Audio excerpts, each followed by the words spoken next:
to the Long Dark Community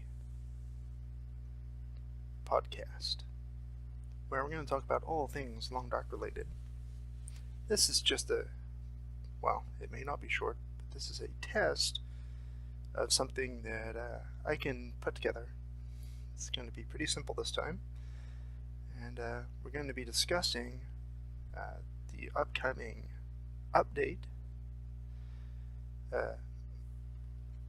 Vigilant Flame, and we're going to be discussing the previous dev diary, which was posted right at the beginning of May. And then I'm going to also discuss a few of Raphael Van Leeuwenhoek's Twitter posts in the last couple days. So I'm your host, Ross Cooper, and this is being recorded in the Imperial Valley, where the current temperature is probably about 106 degrees. So I play the Long Dark with a fan on, and I also play with a giant Justice League souvenir cup of iced water.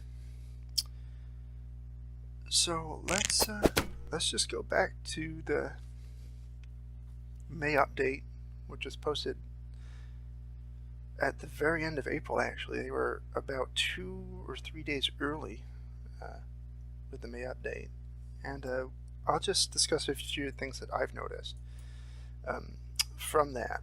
Obviously, if you go to thelongdark.com/news dev diary, it actually says April 2018 on the page because they posted it at the end of April.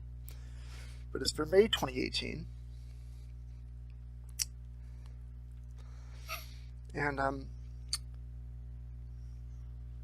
they did do a kind of test sandbox at that time to see if the Unity updates, general performance improvements and whatnot were going to affect the game in a detrimental manner. And Patrick and them really get a kick out of me because I play the game on an i3 laptop. I don't have too many bells and whistles on when I do it, but it gives them an idea of just how much the updates are affecting gameplay, because my laptop is so non-cutting edge, it's not even funny. I play with pretty much everything on low, except for post-processing and ambient occlusion. I have that pretty much cranked for the special visual effects. So at the time of this update, or this dev diary, there was a test sandbox going on, and I was involved in that, and basically it was just getting a foretaste of how it was going to impact frame rates, and I experienced some of the most beautiful colors and sunsets and sunrises in fog colors that I've ever seen in the Long Dark while doing the test track at the time of this release, of this dev diary release. So it was a heck of a lot of fun. They're of course doing a lot of reworking of parts 1 and 2, or episodes 1 and 2 redux, as they're calling it, and solidifying the foundation for episode 3 onward, which will make it easier for them to finalize the necessary higher standards in the way they're developing things, in order to streamline further episode development in the future. But the most important thing to me was what they shared about the upcoming survival update, which is going to drop tomorrow. So we got a new region, and they've said very, very, very often that it's a placeholder name of River Valley. It's got different rocks, much more vertical rock faces, and it's got they've come up with a new way of placing trees um, to variate the foliage, which is exciting. And in the animated GIF in the dev diary page, you can also see the new waterfall effects, which I really love. And in the latest picture updates for tomorrow's release, they have used screenshots of the waterfalls with the new waterfall effect in action. So I'm guessing that they're going to include that in tomorrow's update as well. And we'll talk more about what's going to be included. River Valley, much steeper verticals, which is going to be extra challenging for those of us that like to make it up Timberwolf Mountain without ropes. There's going to be caves with bioluminescent moss, which means it's possible that they might add different colored glow sticks, which has been talked about in the past in the wish form on the main Long Dark forums, the official ones. Under the picture for the bioluminescent caves, there's a picture of the more varied landscape layout and tree density. And this will become way more noticeable when we actually visit River Valley, or whatever they decided to call it. They might have stuck with River Valley. I quite like it, but at the same time, you've already got Pleasant Valley, so whatever. They said in this dev diary, our goal with this new region is to create an environment that doesn't have a single human-made shelter supposed to be in it. So even more rugged and isolated than Timberwolf Mountain. New rocks, more varied tree density, cave system, better waterfalls. And this is what I like, the entire region being more of an environmental puzzle for you to solve. And we're also experimenting with varying elevations and a range of climbing or caving options to find your way around, which is awesome. I am so looking forward to starting a new sandbox, and maybe even right in there. I usually explore a new region in the Pilgrim sandbox just to get an idea for it. So I'll see what time I have tomorrow to do that. The other super huge thing coming with the next update is manual cooking. So you can carry pots and pans now, and you can put opened cans of peaches or pork and beans or whatever around a campfire or on a stovetop, and you can cook up your things that way. Well, this means you can also overcook. So it's going to be a bit of a learning curve to understand just how much I can cook now. How long will it take to cook these things? Which is great. Hooray, hooray, hooray. It's going to be really cool. Talking about cooking slots, cooking times have been tuned to account for the fact they happen in real time in the game now. So you won't have that cooking bar that circles around the screen anymore. Yippee. So it's going to be really interesting to see how that's all implemented. They're also looking at placing items in the world directly from the radial menu. So grabbing a can of something and putting it into the game world, which seems to be pretty cool.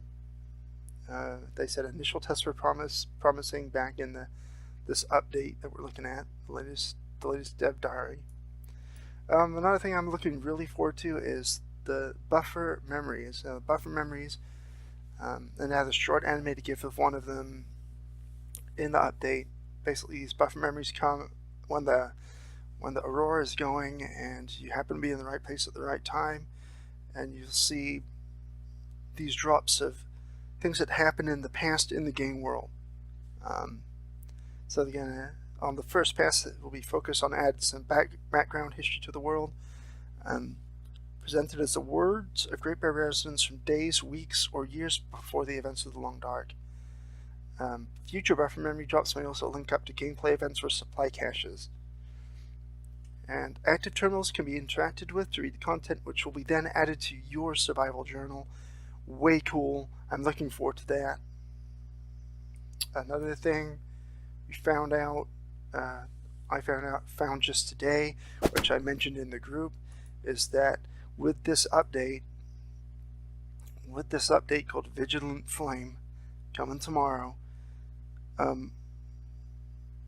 we are getting 13 minutes of new survival music from @Sonic Mayhem, which is the first they've added in a long time. So as a musician, I am like totally looking forward to that. Very, very excited, which is why tomorrow, once again, I'm probably going to immediately start up a new survival game and start right there inside River Valley, or whatever they've decided to call it. So going back to the dev diary, the latest dev diary,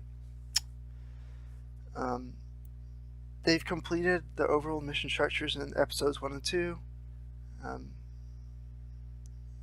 This has resulted in the mission structure being almost entirely open. There's still critical path narrative missions that need to be completed in order to continue to the next episode, but now many missions can be completed in any order, and some are completely optional, which is way cool. Now, whether or not we see any of this in the upcoming survival update, probably not, but you never know. The dynamic conversation interface is freaking cool to look at, and I can't wait to experience that.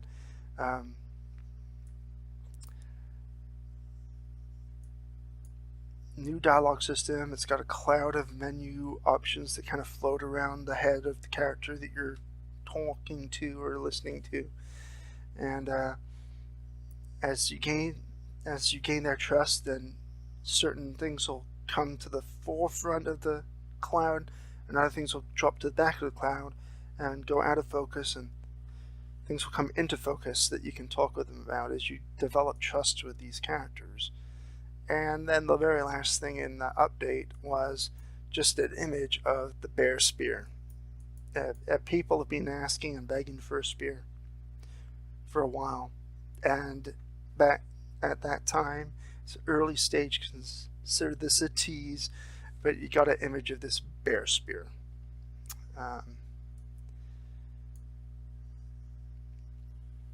And about episode 3, as I said, they'll share specific news about episode 3 when they think the time is right. The time's not yet right. And that's fine. I want them to take their time with episode 3 and 1 and 2 redux, so that we get a coherent style from beginning to end. And I think everyone else wants that too. So the more time spent on that, and the more time spent on perfecting it, the more satisfied I will personally be, and I think the fans of the game as a whole will be with Hinterland taking the time to get it right, you know. And as they've used a new system to build this new region that we're going to get to play tomorrow, the addition of further regions will be a bit more streamlined because of the way they've set up this system to quickly develop regions and still have them look as beautiful as the ones that we've already got, which will result in a quicker turnaround for designing more regions in the future as the game continues to expand. Let me go back to Raphael's Twitter feed as I click on here.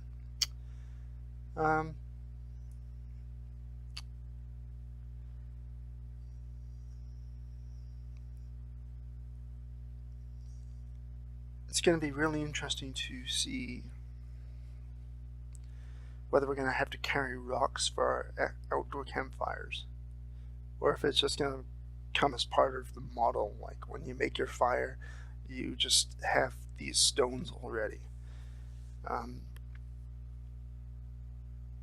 Man, I'm looking forward to tomorrow.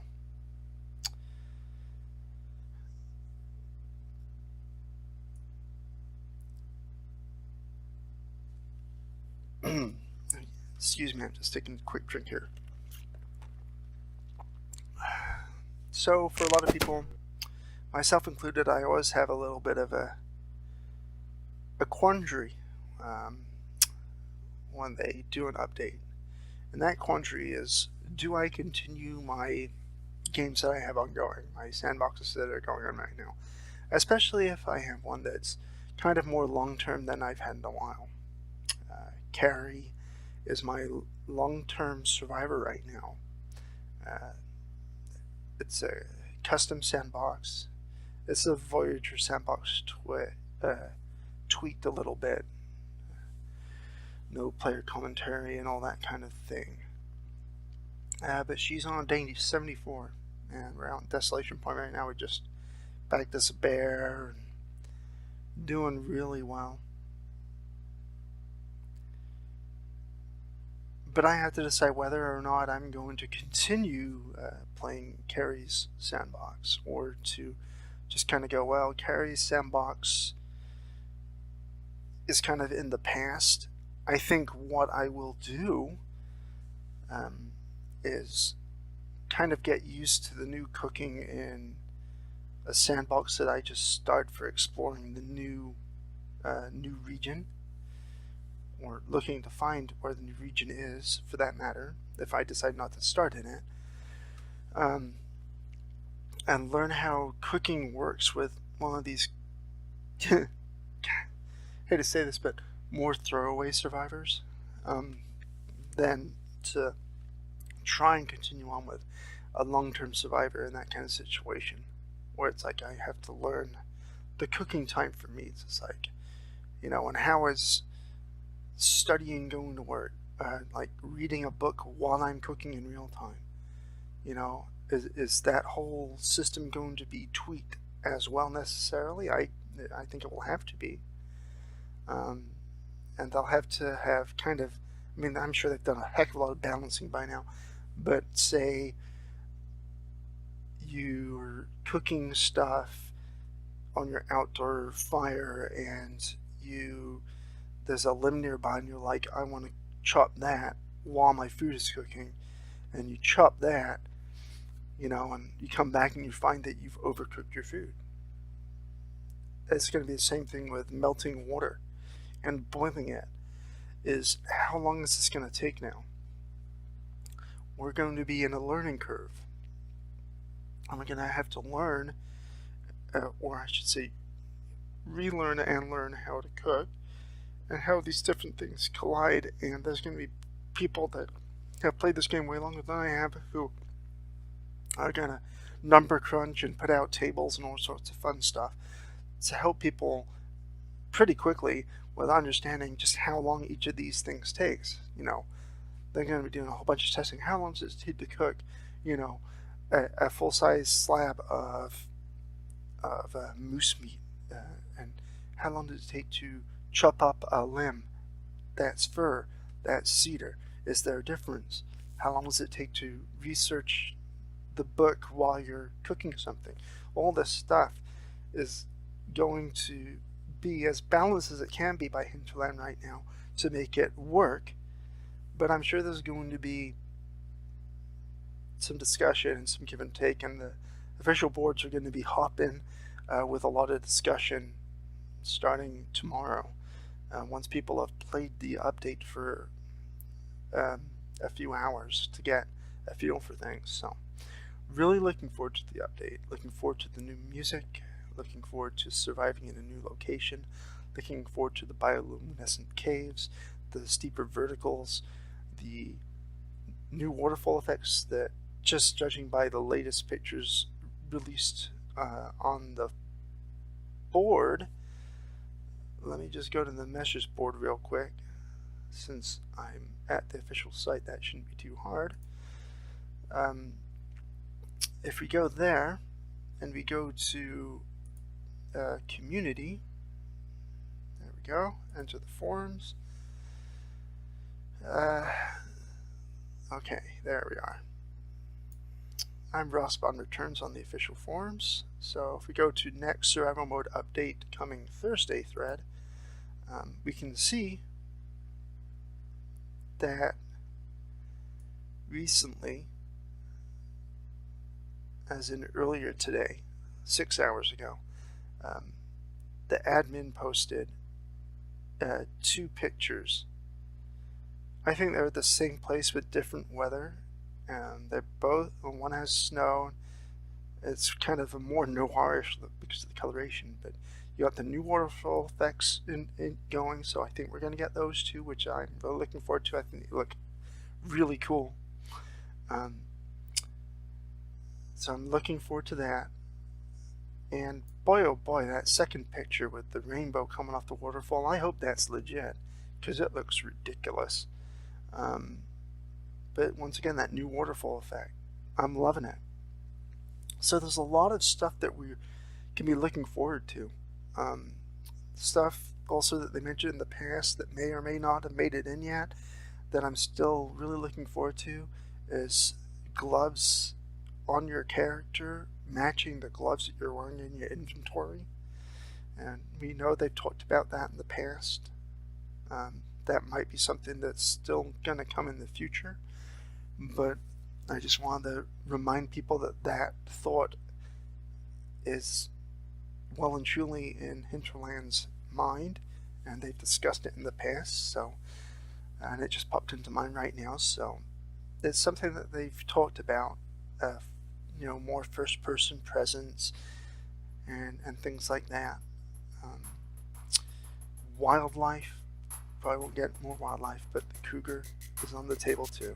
Anyway, thanks for joining me, guys. Enjoy the Long Dark update tomorrow. Vigilant Flame. Bye for now.